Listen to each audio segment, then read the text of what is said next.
Bueno, hay que comenzar a preparar. Entonces comenzamos a asistir a los congresos de neurología y yo me interesé por todo lo que era trasplante renal. Asistí a congresos, pagaba cuotas y bueno, y todo el mundo hacía su trabajo preparándonos, leyendo, estudiando las técnicas de trasplante renal, agarrando los libros grandes, hasta que bueno, uno iba leyendo, estudiando, asistiendo a los congresos, hasta que llegó el momento de que hablamos con la doctora Sierra, la del laboratorio Suna, para que haga prácticamente el cross-match. Vamos a ver las pruebas de sangre que se tienen que hacer con los pacientes trasplantados. Tuvimos una reunión y dice, bueno, ahora ya comencemos, como ya estamos yendo en serio, ya hablábamos todo el mundo de trasplante, de las técnicas de trasplante, porque todo el mundo iba leyendo, todo el mundo iba estudiando y nadie quería quedarse atrás. Entonces, jóvenes, llegó el momento en que, bueno, ¿y cómo vamos a hacer? Habíamos pensado hacer cirugía experimental en cerdos, o sea, sacarle el riñón al cerdo y trasplantarlo. No, no. Y trabajaba, era forense el doctor Alcoba, un gran cirujano que ya murió, y era muy amigo de mi jefe, el doctor Edgar Gutiérrez, que le dice, oye, ¿será que nosotros podemos ensayarnos en tu muerto? Porque como él era forense, cualquier muerto que había, él tenía que intervenir desde el apéndice sifoide hasta la sífilis, hacía su examen forense, pulmón, en fin. Y le dijo, ¿por qué no me dejas en tu muerto? Yo entro y nosotros abrimos al muerto y nos ensayamos poniendo el riñón derecho se pone en la fosa ilíaca izquierda, el riñón izquierdo se pone en la fosa ilíaca derecha. Comenzamos a operar el muerto, es feo, pero bueno, lo hicimos. Nos ensayamos, sacábamos los riñones, hacíamos la anastomosis, hacíamos los implantes ureterales. Quedó bien, sí, quedó bien, listo.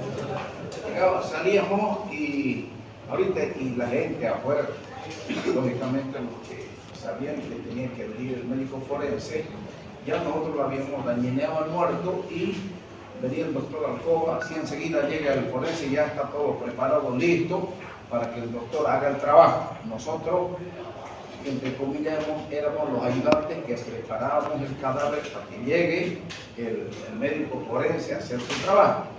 Pero la gente no sabía que nosotros ya lo habíamos puesto el riñón acá y el otro riñón ahí, inclusive hacíamos anastomosis vasculares y todo. Bueno, miren, jóvenes, por lo menos habremos hecho unos 7 cadáveres. Hicimos 7 cadáveres, por lo tanto hicimos 14 trasplantes de riñón, hasta que nos tocó un muerto de 1 día y medio de antigüedad, no era nuevito. Y jóvenes, eso fue lo que ya no, hasta ahorita me acuerdo bien. ¿Saben qué? Cuando uno se muere, cuando recién el muerto está fresquito no pasa nada, pero cuando pasan horas comienza la degradación del tejido celular subcutáneo, como ustedes abren y comienza a escurrir el tejido celular como si fuera aceite, pero más ralo, así comienza a escurrir y a salir. Y sinceramente, y eso fue lo último que hicimos y dijimos, basta, ya no como muerto, basta. Y bueno, como habíamos ensayado con muertos, le dijimos bueno, nosotros ya estamos listos, los urólogos, nosotros también, y hagamos un trasplante gratuito. Empecemos haciendo gratuitamente y vamos a ver cómo nos va. Todo el mundo ya había estudiado, ya había varios, no piensen que eso pasó en 1 mes o 2 meses, fueron varios meses de preparación, varios congresos que yo asistí de nefrología, solamente me interesaba explicar todo lo que era el trasplante, mayor información y por supuesto estudiar. Miren, jóvenes, hicimos el primer trasplante, nos salió muy bien, no cobramos nada, salió perfecto. Bueno, vamos con el segundo trasplante. Hicimos el segundo trasplante, también muy bien, no se cobró ni un solo centavo. Y bueno, marcamos un tercero. 5 trasplantes renales hicimos, todo salió perfectamente bien. Y bueno, a partir del sexto comencemos a cobrar. Entonces teníamos un costo, les digo a ustedes, para los pacientes de la Caja Nacional. Nosotros hacíamos trasplante a los pacientes de la Caja Nacional y a los pacientes de la Caja Petrolera. Semejante hospitalango no tenían equipo de trasplante. Y nosotros sí, los de San Juan de Dios, teníamos un equipo de trasplante funcionando y trabajando. Miren, fuimos hasta que, haciendo mano y mano y mano, ya nosotros nos fuimos haciendo conocer y lógicamente todo un equipo estructurado hasta que comenzaron primeramente los nacionales, venían de Oruro, venían de La Paz, venían de Cochabamba y nosotros seguíamos haciendo trasplantes pero estupidito. Y lógicamente había la parte económica, había 2 jefes, el jefe de la parte clínica, que era el doctor Rodolfo Ángel, y el jefe de la parte quirúrgica, que era el doctor de Gutiérrez. Eran los que más ganaban y luego los demás recibíamos más o menos en partes iguales, ¿no? Todo era de acuerdo al trabajo que uno realizaba. Y fuimos hasta que, lógicamente, jóvenes, yo nunca en mi vida había pensado ganar lo que ganamos. Nunca, no se me pasó por la cabeza nunca recibir el dinero que recibí. Nunca. Porque tampoco yo nunca, claro, como médico uno dice voy a trabajar y lo único que quiero es tener una casa, mi autito, que mis hijos vayan a un buen colegio, educarlos y ya está. Aspiración de joven, ya les dije, yo no vengo de una familia rica, de una familia común y corriente, mi padre era trabajador, no era profesional, peor mi madre. Entonces, jóvenes, tampoco teníamos grandes aspiraciones, pero nos llegó. Y bueno, cuando nos llegó, las cosas eran qué hacer. Y fuimos trabajando y trabajando hasta que comenzamos a hacer a extranjeros. Ya con los extranjeros, los costos eran totalmente diferentes. Teníamos Romanito, estoy en clase, teníamos 2, ¿listo? Teníamos 2. Entonces, jóvenes, ya con los extranjeros, la cosa cambió, pues ya no era, ya les dije, se cobraba 16.000 bolivianos por honorarios médicos a la Caja Nacional. Ya con los extranjeros, la cosa cambió. Ya eran dólares. En fin, jóvenes, por eso les digo a ustedes que a veces la vida nos lleva a transitar por caminos desconocidos. Pero lo importante, jóvenes, decía mi padre, el que quiere, el querer, si quiere, vas a poder. Pero para poder, tenés que hacer. No es querer y bueno, yo puedo, no. Tenés que hacer. O sea, yo quise pertenecer al equipo, me invitaron y bueno, me eligieron entre varios urólogos. Bueno, tal vez el trabajo, la dedicación, siempre me gustó trabajar, nunca me gustó la flojera y bueno, nunca me tomó tampoco a los retos. Así que comenzamos jóvenes y mi vida cambió. Pero no piensen ustedes también, ya hablando digamos, tal vez de la parte económica que yo nunca soñé, no piensen que el dinero es felicidad. No es. No es. Ahí lo tienen a Evo Morales, hinchado en plata. Lo van a ganar, se lo van a llevar a Estados Unidos. ¿Y de qué le va a hacer tanta plata? Nada. ¿De qué sirve un tipo millonario, les decía yo, con un hijo con cáncer? ¿Ustedes creen que es felicidad el dinero con alguien que uno ama, ver cómo sufre? No. Triste en otro drama que conozco, Platudango y el hijo, drogo, pero eso que andan ahí en los canales. ¿Ustedes creen que eso es felicidad? No, joven. No es. Yo les garantizo que no.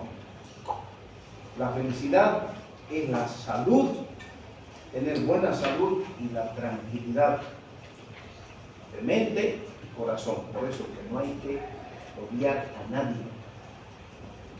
El perdón tiene que estar en el corazón de ustedes. Ustedes no tienen por qué odiar. Son jóvenes, están comenzando a vivir. El ímpetu lo tienen, por supuesto. Solo que hay que saber dirigir. ¿Entienden? Entonces, ya les conté un pedacito de lo que significan los trasplantes.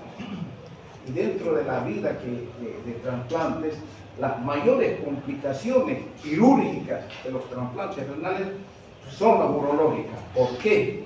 No porque no sepamos nosotros operar, no porque yo no sepa hacer implantes ureterales, no, sino porque todos los pacientes, toditos los pacientes son inmunodeprimidos.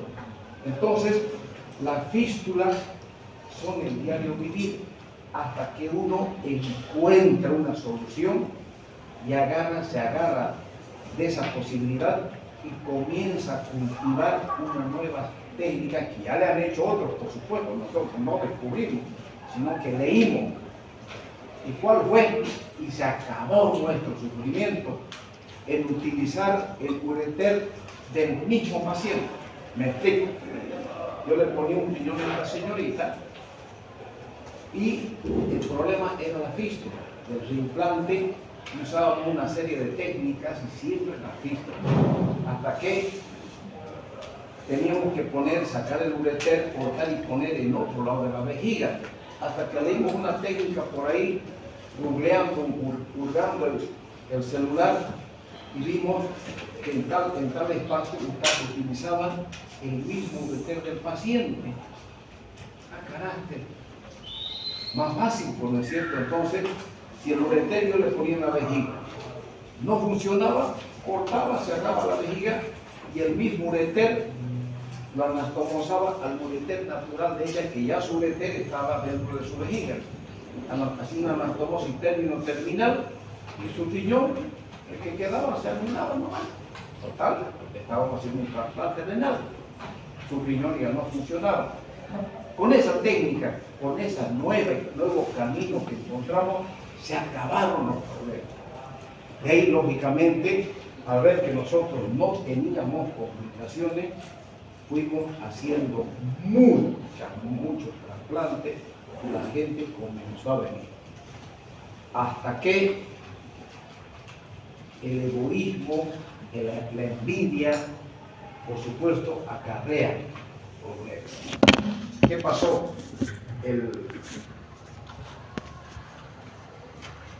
Comenzaron a ofrecer y aparecer en los hospitales vendo riñones, tráfico de órganos, está penado por ley. Y para serle honesto, yo agarraba, al comienzo, lógicamente, venía un choco con otro choco, su pariente.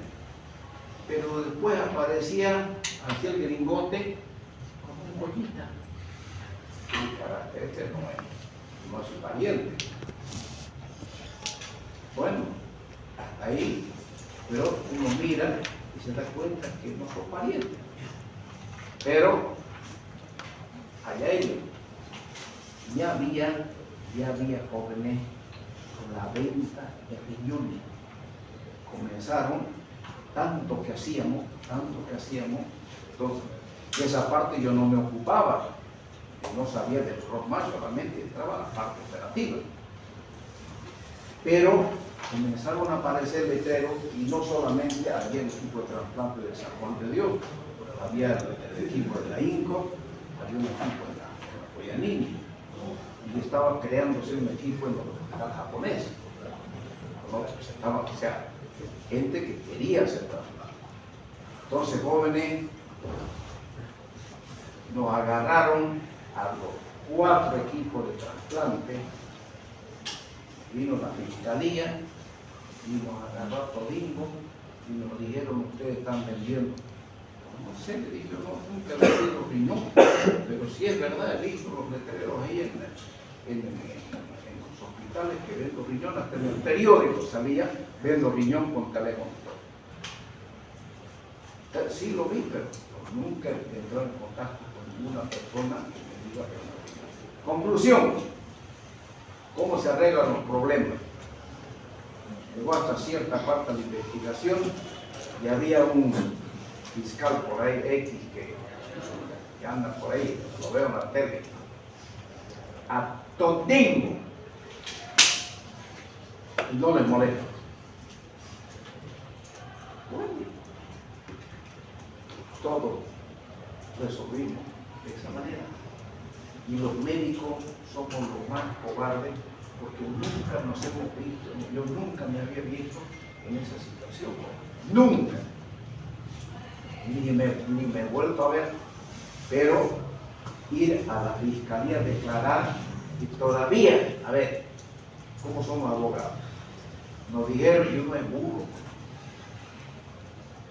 háganos 1.800 bolivianos y le voy a dar las preguntas que le van a preguntar en la fiscalía. Ah, para ti, sacó. Mi colega y yo, porque los dos fuimos. Y era del mismo equipo de abogados que nosotros habíamos contratado, lo que quiere decir, nosotros contratamos 3 abogados, uno de los 3 nos sacó la plata y nosotros le dimos. Y le dijimos: oiga, ninguna de las preguntas, no, te voy a dar mi dinero. No, digo, que yo le pagué, porque esa charla. Uno comienza a ver a las personas y uno les miraba. Es grave, es grave. O sea, nosotros los médicos nos movemos en otros, andamos por otros caminos, por otros senderos, que otra gente no anda. Y uno nota la diferencia de nuestra forma de pensar por la forma de pensar de otra gente. Son experiencias que uno gana, ojalá que nunca ustedes queden en estas cosas, pero hay que tomar en cuenta y tener cuidado de que los abogados están a la pesca de los errores de los médicos, porque es ahí donde los abogados sacan. Hablen ustedes, vean, negligencia médica, negligencia. Y todo arreglan con plan, todo. Los abogados, los fiscales, todo es plata. Por eso es que la jurisdicción, vean en nuestro país, en qué situación estamos. ¿Ustedes creen que es por hambre de esa gente?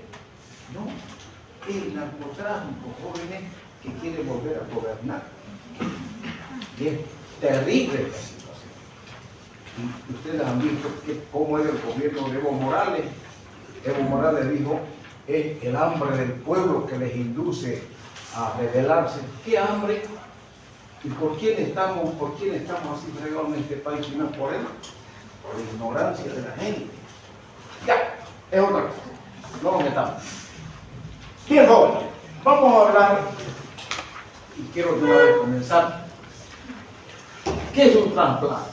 Es la terapia de reemplazo renal que involucra el trasplante de un riñón de un donante vivo a un fallecido. Ojo, ¿qué quiere decir fallecido? Fallecido quiere decir con una muerte cerebral. Neurológicamente, el corazón está funcionando bien, los pulmones están funcionando perfectamente bien, y nosotros, los del equipo de trasplante renal, pedimos 3 informes a 3 neurocirujanos que nos digan que el paciente está con muerte cerebral. O sea, contratamos 3 neurocirujanos, quiero que usted vaya a hacer un estudio, un examen de este paciente, usted se les paga su consulta y ellos hacen un certificado médico y los 3 tienen que coincidir que está con muerte cerebral. Entonces, quiere decir al corazón batiente. Cuando nosotros tenemos informe, prácticamente nosotros ya tenemos un cadáver entre comillas, porque ya no va a volver otra vez a ser la persona que fue. Y después ya le voy a contar otra historia de lo que me pasó. Entonces, se ha convertido el trasplante en el tratamiento de elección para la mayoría de los pacientes con enfermedad en etapa terminal. ¿Cuáles fueron los pacientes que más trasplantamos nosotros? Pacientes diabéticos, que llegaron en insuficiencia renal, pacientes hipertensos y pacientes con poliquistosis renal. Jóvenes, yo no pensé que la poliquistosis renal en Santa Cruz prácticamente haya algo, pero hay. Entonces, consiste en la colocación de un riñón sano proveniente de una persona en la parte baja del abdomen. Ya saben, el riñón derecho va a la fosa ilíaca izquierda y el riñón izquierdo va a la fosa ilíaca derecha. El riñón trasplantado generalmente funciona inmediatamente y realiza todas las funciones de un riñón normal. No se imaginan, jóvenes, el paciente trasplantado vuelve a la vida. Imagínense que un paciente que está dializando, un paciente hombre, joven, o una paciente mujer joven, dializando depende de una máquina para vivir. Entonces ese paciente lleva una vida, no de postración, pero lleva una vida de sufrimiento. Y es terrible. Ustedes le hacen un trasplante, ese paciente vuelve a la vida normal, puede tener relaciones sexuales, puede tener hijos, puede trabajar, puede hacer absolutamente todo. Lo único que tiene que tomar sus medicamentos para evitar el rechazo del riñón. En esos tiempos costaba $500 mensuales, gastaba un paciente para mantener su riñón funcionando. $500. ¿Quién no tenía $500? Entonces teníamos nosotros un equipo de servicio social donde iban y decían, no lo va a poder mantener. Entonces les decía, no sé, usted nos diga que tiene un seguro y ese seguro le va a proporcionar los medicamentos que usted tiene que tomar. Así que no piensen que tomar o poner un riñón y después, chao, no. Tienen que tomar medicamentos y término medio, un riñón funciona como unos 12 años. Bien, de los 12 años, dependiendo si es su hermano, dura más, pero un riñón de un cadáver más o menos son 12 años. Entonces imagínense, mientras uno está primer año, segundo, tercer año, está viviendo feliz de la vida. Imagínense lo que ya entra en la cabeza de ese paciente cuando ya están 10 años, 11 años. Ya la espada de Damocles está apuntándonos. ¿Por qué? Porque querer volver a hacer otro trasplante y poner otro riñón es triste. Yo vi a un colega, un anestesiólogo, que se le hizo un segundo trasplante renal, joven, amigo. Entonces, es triste. Bien, algunos pacientes reciben trasplante renal después de empezar con diálisis, mientras que otros reciben el trasplante sin nunca haberse sometido a diálisis. Son los mejores pacientes. Un poquito de historia. En Lyon, Francia, se realiza el primer trasplante renal de un humano con un cerdo. ¿Ya? Entonces, ustedes saben, jóvenes, que el cerdo es el animal que más se parece al hombre.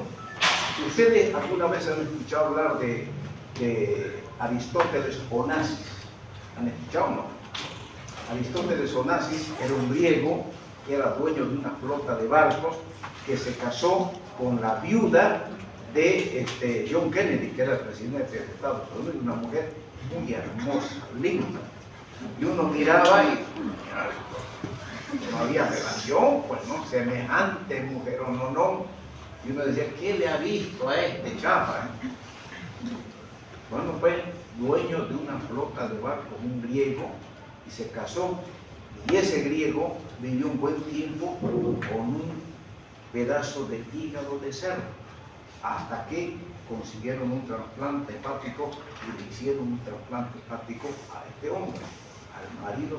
Claro que al tiempo también murió, pero era mucha cosa, pues, verla, semejante mujer, y uno miraba, ¿no? Bueno, ya todo el mundo sabe que la plata, pues, ¿no? Entonces, en 1954 en Estados Unidos, Joe Murray logra el primer trasplante exitoso duradero entre hermanos gemelos univitelinos. O sea, cuando son gemelos, interesante, ¿no es cierto? Si ustedes han escuchado que si estas dos señoritas son hermanas gemelas, dicen que ella a veces presiente o siente lo que le va a pasar a ella, y ella siente lo que le va a pasar, y dice que inclusive hasta en sueños, si ella tiene pesadilla, también ella despierta. Es interesante, ¿no? Cómo es la unión, la parte psicológica. Es que y si son univitelinos, lo que más se parece. Si son bivitelinos, o sea, en diferentes bolsas, también son gemelos. Si son hermanos, perfecto. Ya los problemas vienen cuando son de cadáver, que nada tienen que ver. Para eso se hace el cross-match. Entonces, ahorita vamos a hablar de esto. Entonces, en 1957, fíjense, Alfredo Lanari, en Buenos Aires, prácticamente hizo el primer trasplante renal y creó el primer banco de tejidos a través de esta ley. Entonces, la Argentina era prácticamente un centro muy importante en medicina. Se hacían excelentes trabajos. En 1958, Jean Lucet escribió el complejo manifiesto compatibilidad, el cual actualmente se denomina HLA, Human Leukocyte Antigen. Entonces, este HLA es que es el grupo de proteína que está localizado en el brazo corto del cromosoma 6. Este estudio, jóvenes, todo paciente trasplantado tiene que hacer. Y ahí viene, jóvenes, donde esta señorita se va a hacer trasplante, entonces se le saca un pequeño glándulo, se le hace todos los estudios y tenemos la característica de su sangre, tenemos HLA, por eso es que ella está en lista de espera y nosotras sabemos todo perfectamente lo que ella es. Qué grupo de sangre, qué tipo de tejido, Entonces, cuando hay un cadáver, uno saca un ganglio y estudia el cadáver y lógicamente se hacen brevemente estudios. Y uno ve en el banco de datos, dice, por decir que se llama Teresa Flores, esta señorita. Mira, los datos que tenemos de este paciente muerto, de este cadáver, son los que más se acercan a esta señorita. Entonces, ese riñón es para ella. Entonces, se ve mucho esa situación. Y ahí vienen los problemas, que tanta la lista de espera, donde corre plata para que el de allá que tiene harta plata y tiene más plata que ella, paga, y el riñón, si tiene más relación con él, como él va a tomar medicamento y va a evitar el rechazo, entonces pagan y él que pagó más, viene y le gana. Más o menos funciona así. Y en otros países existe lógicamente esa lista de espera, como también ya aquí en Bolivia ya existe una lista de espera. Pero lindo fuera que se cumpliera rajatabla tal cual como debe ser hecho, como fue hecho todo el proyecto de los trasplantes renales en los pacientes que requieren esta cirugía. Bien, fíjense, saquen una foto. Dice inmunología. Dentro de la clasificación inmunológica tenemos que es un trasplante singénico, cuando viene del hermano a la hermana.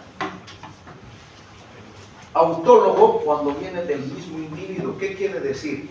por algún motivo, yo le saco su riñón y lo voy a poner aquí en la fosa ilíaca, saco el riñón derecho y lo voy a poner en la fosa ilíaca izquierda, por algún motivo, el mismo riñón del mismo paciente. Entonces, ese es autólogo. El alogénico, cuando no es emparentado, hay un paciente con cadáver, cadavérico, entonces, que coincide con esta paciente, ese es alogénico. Y el xenotrasplante viene de distinta especie. El trasplante que hoy, por supuesto, antes ya le dije, el cerdo intentaban utilizar para hacer cierto tipo de trabajo previamente, cuando el paciente ya no podía aguantar más. El caso de Aristóteles Onassis, que le pusieron, funcionó con un pedazo de hígado de cerdo, un tiempo hasta que le consiguieron un hígado, ¿no? Entonces, estos tipos de trasplantes son una relación entre donante y receptor. Entonces, esto tiene que aprenderse. Ahora, clasificación del trasplante. Tenemos, ¿qué es el autotrasplante? Es del mismo individuo. Isotrasplante, son genéticamente idénticos. Allotrasplantes, genéticamente diferentes. Y heterotransplantes son de diferentes especies. Más o menos a lo anterior. Entonces, jóvenes, para que ustedes se lo aprendan, lo único que tienen que aprender es la clasificación del trasplante, que es esta, y tomando en cuenta desde el aspecto inmunológico y según la relación entre donante y receptor. Es más o menos parecido, entonces ustedes pónganlo uno al lado de otro y solamente se dan cuenta que es de acuerdo a la parte inmunológica y de acuerdo a la clasificación del trasplante. ¿Me entienden? ¿No es cierto? Ya. Las indicaciones del trasplante: enfermedad renal crónica avanzada, sin importar la causa primaria, o bien cuando hay un descenso grave de la filtración glomerular. Es muy prevalente en otras enfermedades crónicas, enfermedad cardiovascular, hipertensión arterial, diabetes mellitus, obesidad y enfermedades oncológicas. Estos jóvenes también les sacan una foto. Contraindicaciones del trasplante renal. Aquí fíjense, hay contraindicaciones absolutas y contraindicaciones relativas. Las absolutas: un paciente con SIDA, lo vamos a trasplantar. Una enfermedad tumoral maligna con corta expectativa de vida, me voy a morir de aquí a, ya tengo un riñón, cáncer de riñón metastásico a pulmón y todo, hasta en la pata de la cama, no me van a trasplantar. Enfermedad crónica con expectativa de vida inferior a 1 año.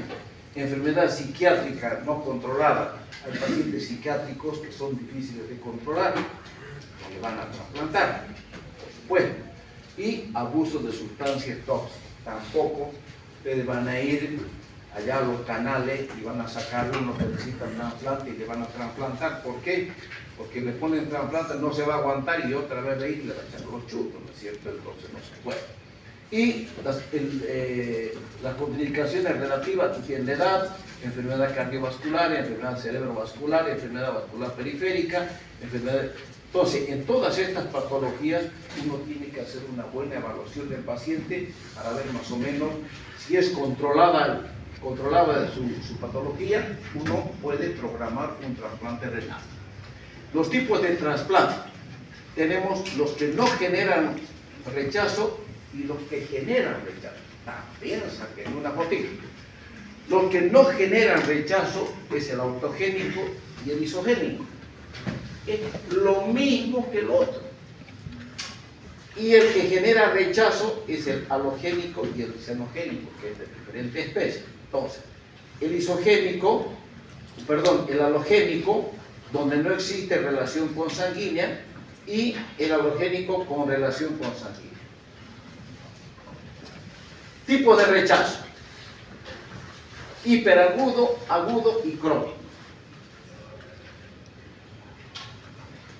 El hiperagudo, cuando uno le coloca el riñón, inmediatamente el riñón se negrea y listo, ya no sirve el riñón. O sea, donde existen anticuerpos inmunoglobulina G específicos, persistentes, con una activación del complemento.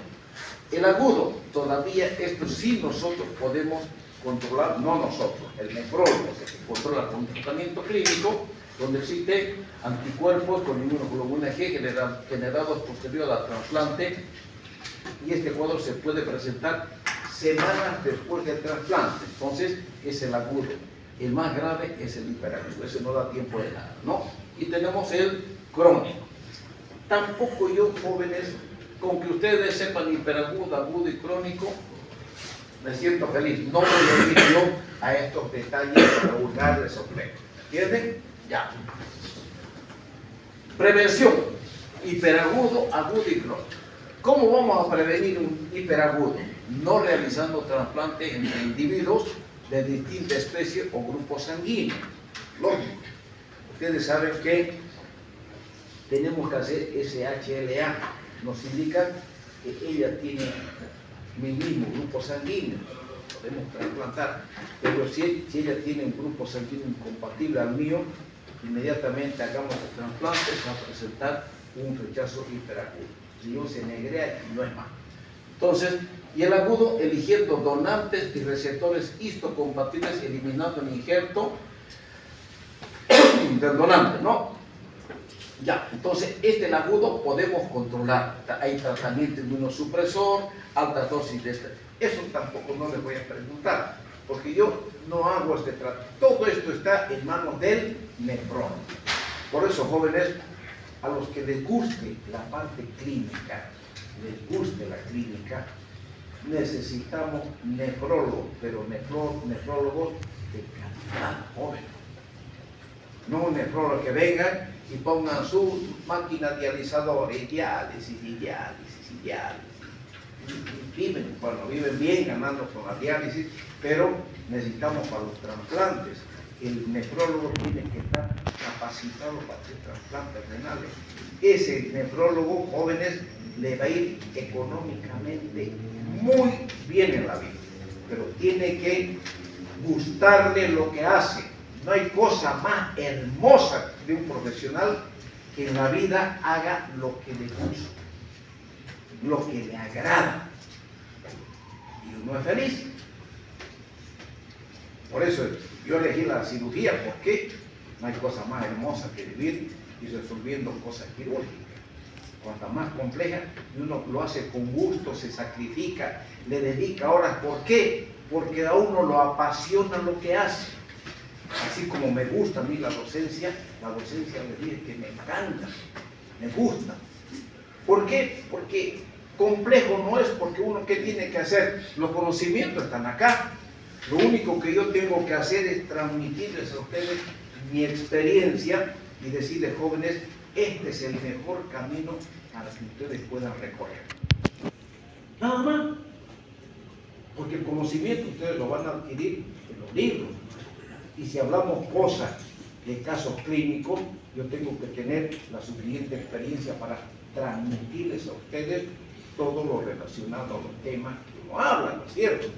Y si uno no tiene experiencia, también tiene que ser honesto, decirle, yo no hago este tipo de tratamiento. ¿Por qué? Porque es el nefrólogo. Él es el tipo de la película. La cirugía del trasplante renal. La cirugía de cualquier órgano solo tiene la característica particular que desarrolla en 3 etapas bien diferenciadas y en ámbitos y circunstancias diferentes, y en el caso del riñón, en particular por diferentes equipos. Claro que sí. Estas 3 etapas son la ablación, la cirugía de banco y el implante. ¿Cómo está conformado un equipo? Miren ustedes la vida. Aquí lo conocen ustedes al doctor Virués. Él formaba parte del equipo de trasplante. O sea, en el equipo de trasplante éramos los urólogos. El doctor Edgar Gutiérrez, yo era el segundo urólogo, y el doctor Virués. Necesitábamos nosotros un cirujano general para cualquier eventualidad que nosotros podamos encontrar en el momento de la ablación. El doctor es un buen cirujano general. Entonces, cualquier eventualidad que hubiésemos podido tener con el vaso, lo que sea. Entonces, el doctor Virués es un excelente cirujano que está capacitado para resolver ese momento cualquier caso de su especialidad. La parte quirúrgica, urológica, la hacía el doctor Gutiérrez. Éramos 3 en el equipo de ablación, o sea, retirábamos el riñón. Y nosotros, los 3, colocábamos el implante ureteral. La parte vascular, ¿cómo está, doctor? Buen día. Buenas noches. Ahorita no. Dime. Gracias, doctor Alcázar. Con el doctor Virués, él era el cirujano y nosotros éramos los dos urólogos. Entonces, ¿por qué dos urólogos? Porque por alguna circunstancia el doctor, cuando viajó a Buenos Aires, por un problema me quedé yo solo como urólogo y operábamos los dos con el doctor Virués y buscamos un cirujano que nos dé una mano, nos ayude. Pero siempre éramos dos urólogos. ¿Por qué? Porque siempre puede pasar cualquier cosa. Además, el urólogo lo necesitamos en el momento cuando hacemos rescate de órganos. El rescate de órganos es otra cosa. Cuando nosotros vamos a retirar el paciente descerebrado, entre comillas, con muerte cerebral, nosotros vamos y rescatamos los dos riñones, se sacan los dos riñones. Después les voy a contar una experiencia triste que me tocó vivir. Entonces, lo conoce al doctor Virués y es un excelente cirujano. Él formaba parte del equipo de trasplante renal. Entonces tenemos la ablación, la cirugía de banco y el implante. ¿Qué es la ablación? Es la obtención del órgano proveniente de un donante en condiciones tales que permite su posterior implante en el receptor. Esta se puede realizar en un donante vivo o en un donante cadavérico, en estado de muerte encefálica, es decir, en corazón batiente. Vale decir, jóvenes, el paciente está descerebrado, pero está vivo. Depende de una máquina de oxígeno para respirar, para ventilar, y el corazón está funcionando perfectamente bien. ¿Ya?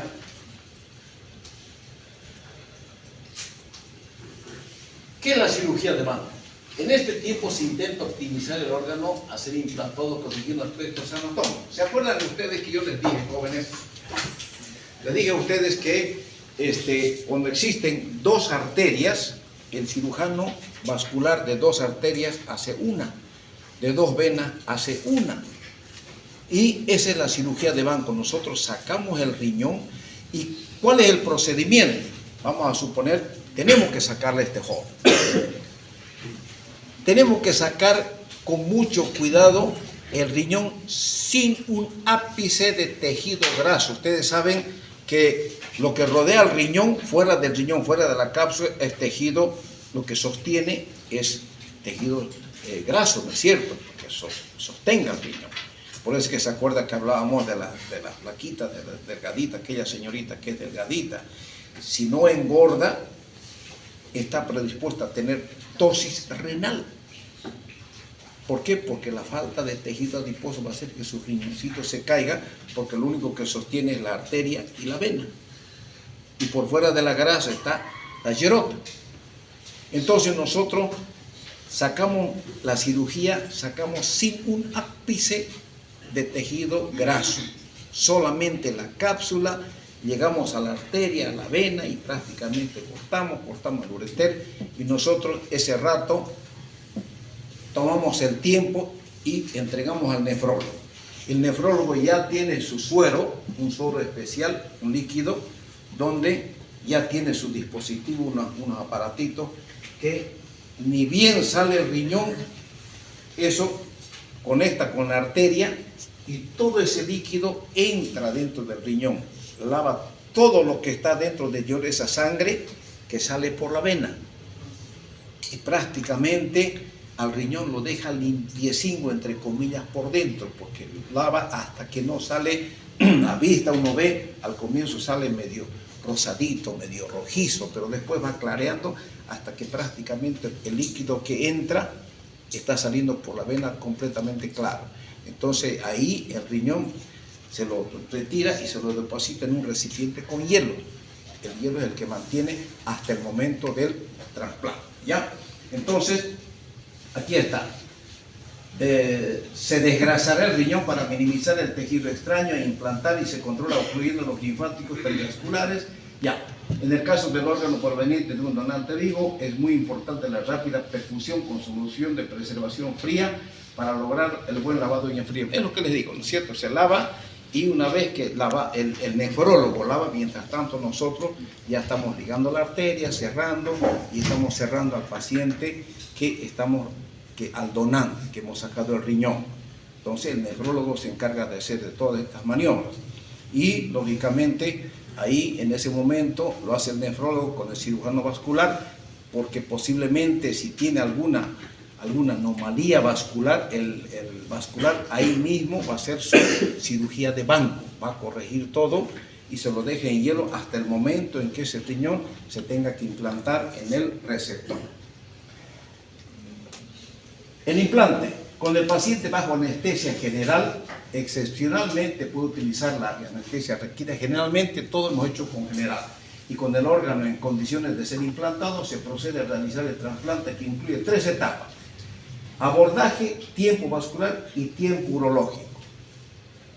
El abordaje, desde mediados de los años 80 se cubrió en un congreso internacional que el primer trasplante se podría en la fosa ilíaca derecha, o sea, riñón izquierdo, fosa ilíaca derecha, riñón derecho, fosa ilíaca izquierda. El abordaje es estrictamente extraperitoneal. Para nada nosotros entramos en la cavidad peritoneal, todo es extraperitoneal. Existe la posibilidad de colocar el riñón en posición intraperitoneal. Nunca en los 10 años y 8 meses que hicimos trasplante, que participé de esos trasplantes, nunca hubo esta posibilidad de colocar un riñón intraperitoneal. Nunca lo hicimos. Vean, esta es una incisión, esta es la incisión que nosotros hacemos para colocar el riñón. El riñón izquierdo va a la fosa ilíaca derecha. Ahí estamos midiendo más o menos nosotros. Y vean, esta parte es muy bonita, esta parte de la cirugía, donde nosotros vemos la ilíaca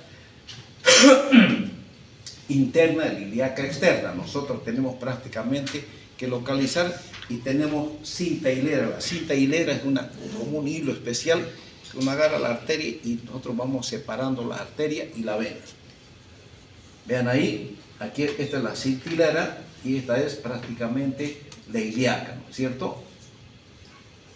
Así sale el riñón, esto es hielo.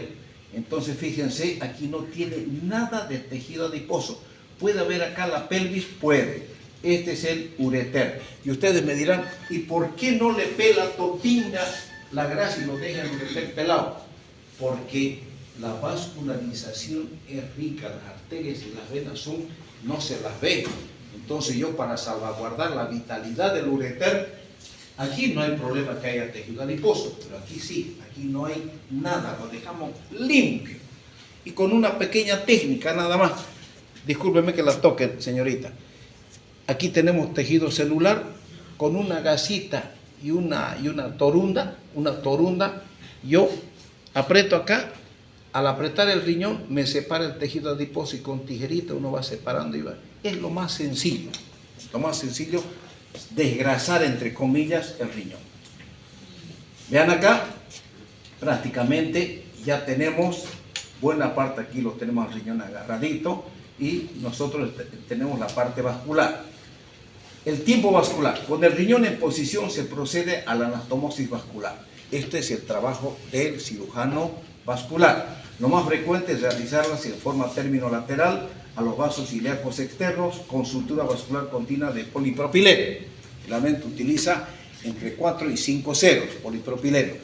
Y los vasculares tienen un aparatito que es muy interesante. La arteria es un tubo, ¿no es cierto? Entonces él no corta con tijera para hacer la anastomosis. Mete un aparatito con una agujita que parece que se abre adentro y saca un pedazo y queda un redondito perfecto para hacer su anastomosis.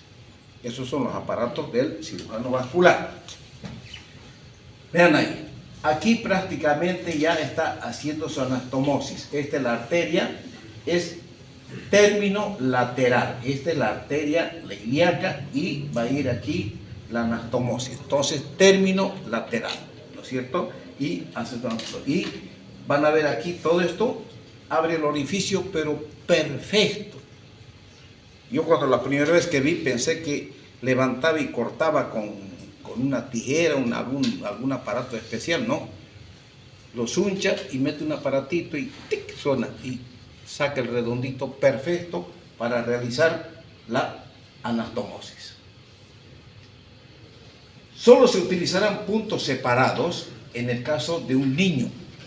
En los niños se utiliza sutura con puntos separados. ¿Por qué? Porque el niño tiene que crecer. En cambio, en los pacientes adultos se hace sutura continua, ¿no? Se comienza con la anastomosis venosa en la posición más cómoda para la vena, sin tensión ni acusadoras. Jóvenes, lo más, entre comillas, lo más maldito, para que se acuerden, es la vena. No se imaginen, yo pensé que ya estaba anastomosada la arteria. No, señor, la vena se dobla. Entonces, el tamaño lo tiene que calcular el vascular, decir, este tamaño está perfecto. Y nunca tuvimos problema. ¿Por qué? Porque decía, lo más molestoso es que el riñón, si lo ponen una vena larga, la vena, el riñón, imagínense, el riñón está anastomosado a la ilíaca por la arteria ilíaca, que es una anastomosis terminolateral. La vena también es terminolateral, pero si la vena lo pone más larga, se va a doblar. Y al doblarse comenzaron los problemas. Entonces tiene que tener mucho cuidado, ¿ya? Entonces, sin tensión ni acodadura, ya que el vaso más factible de ocluirse por la debilidad de sus paredes es la vena. Entonces, eso el vascular nunca tuvimos, a Dios gracias. Ya le digo, el doctor Fernando Bello era nuestro cirujano vascular, excelente cirujano. Vean ahí, aquí ya está el riñón. Aquí tenemos, fíjense, esta es la arteria con anastomosis término lateral. Esta es la vena renal, término lateral, está anatomosada la vena, y aquí tenemos nosotros el ureter. Y aquí ya está prácticamente el riñón. Y cómo es de interesante, jóvenes. Para anatomosar, aquí tenemos nosotros el manejo, un bulldog se llama. Y agarra, lo clampea, es así, lo clampea y corta la irrigación de este sector, hace su anastomosis y después levanta, inmediatamente comienza a entrar la sangre. Y luego aquí también en la vena, un bulldog hace sus dos anastomosis, saca esta, inmediatamente comienza a entrar la sangre, y si algún caso, algún puntingo está escurriendo sangre, él lo comprime, o si no, está un puntito en X y con eso para. Tiluchi, excelente cirujano, formado en la Argentina, el doctor Fernando Bello. El tiempo urológico. La derivación del ureter a la vejiga se realiza con distintas técnicas, fundamentalmente según las características de la vejiga del receptor. Clásicamente se describe para este tipo de diversas técnicas. Tenemos la extravesical y la intravesical. La extravesical, donde no abrimos vejiga, y la intravesical implica como una cistotomía. Asimismo, se puede recurrir al ureter del receptor para confeccionar una ureteroanastomosis. Esto prácticamente, jóvenes, es lo que nos solucionó nuestros problemas y nunca más tuvimos nada, ninguna complicación urológica, gracias a que recurrimos a esta anastomosis, utilizando el ureter del paciente receptor, o sea, el ureter original del paciente. Fíjense, esto queda así. Aquí está la anastomosis de la vena, de la arteria,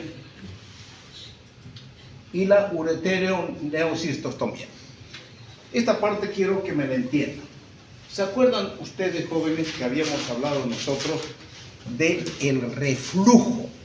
¿Se acuerdan el tema número 4? Que habíamos hablado de uropatía obstructiva y habíamos hablado de reflujo. Entonces, seguramente ustedes se preguntan, cuando nosotros colocamos el ureter a la vejiga, ¿cómo vamos a hacer para que no haya reflujo? Tenemos nosotros que, fíjense acá, esta es la vejiga, nosotros agarramos con una pinza abajo, acá lo ponemos y hacemos una incisión, en este sentido, una incisión, pero que compromete la serosa y la muscular. No tocamos para nada la mucosa. Y nosotros vamos con una, ya no con tijera, con una pincita, puede ser con un mister, agarramos, lo dilucionamos, solo separamos el músculo de la mucosa, lo separamos. El mister nunca nos va a perforar la mucosa. Separamos, inmediatamente aquí va a brotar como una vesícula, vulgarmente llamada ampolla, ¿no ves? La vesícula brota acá la vejiga. Esa es la mucosa que está con los orines. Entonces, brotando eso, nosotros nos vamos aquí a la parte inferior. Aquí a la parte inferior. Esta es la superior, que es la parte inferior. Y agarramos, le hacemos un tajito chiquitín.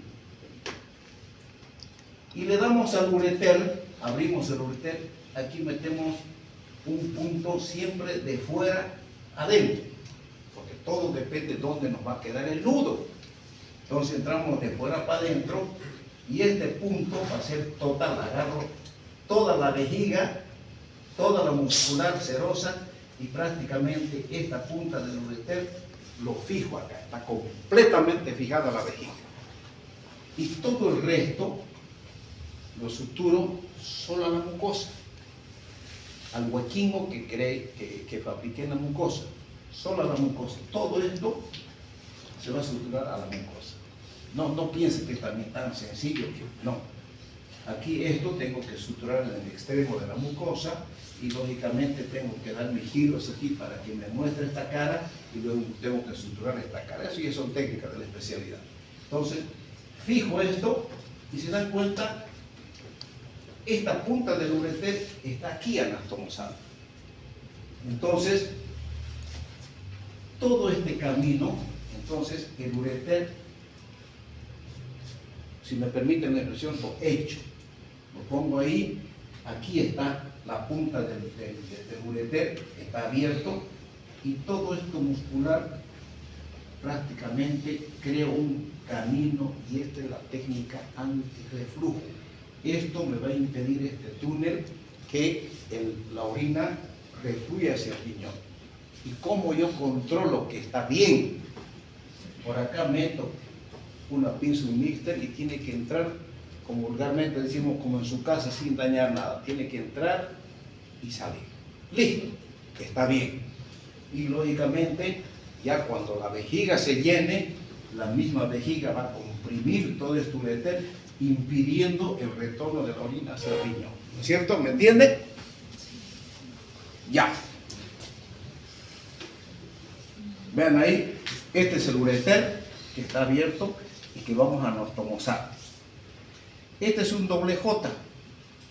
Entonces, nosotros dejamos siempre un doble J perdido en vejiga. Metemos al riñón y un extremo y el otro extremo hacia la vejiga.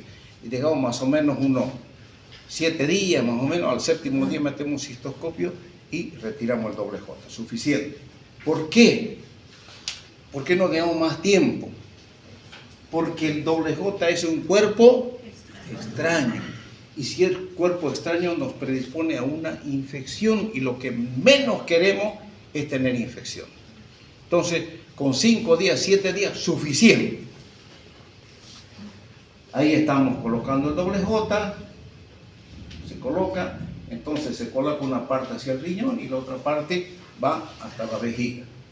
Vean ahí, ya prácticamente se perdió, el doble J está en el riñón y en la vejiga, y este flap de ureter lo vamos a suturar en todo este borde y se cierra el ureter.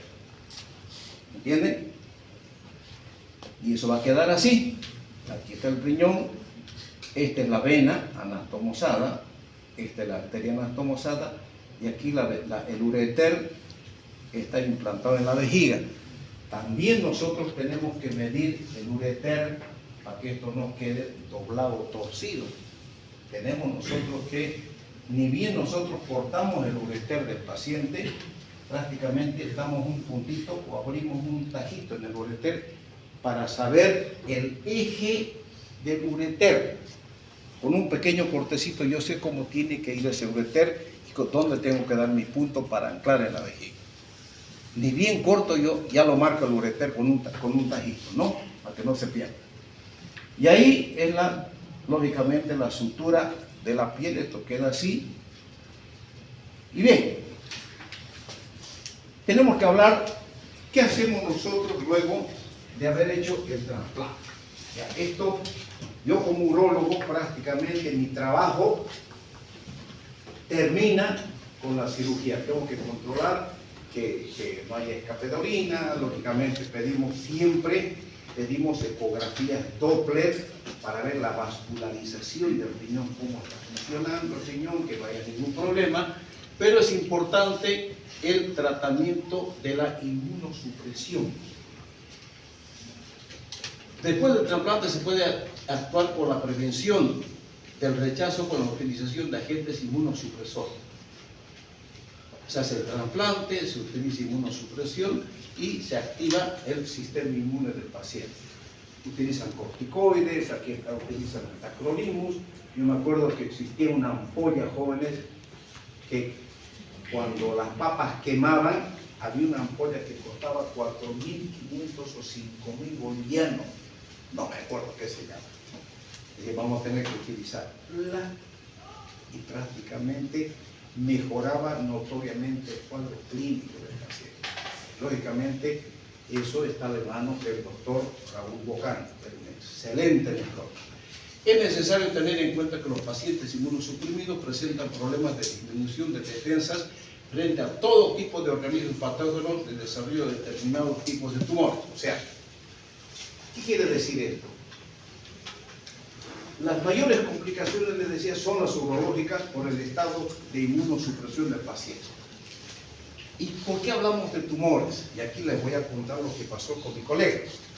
Si tenemos un paciente que ha sido trasplantado y lo tuvo 17 años su riñón, 17 años ese médico, que era un anestesiólogo del Hospital San Juan de Dios, muy amigo, tomó inmunosupresores. 17 años para mantener en funcionamiento su riñón. Entonces, cuando el organismo está inmunodeprimido, cualquier cosa puede ocurrir. Le hicieron un segundo trasplante y no respondía.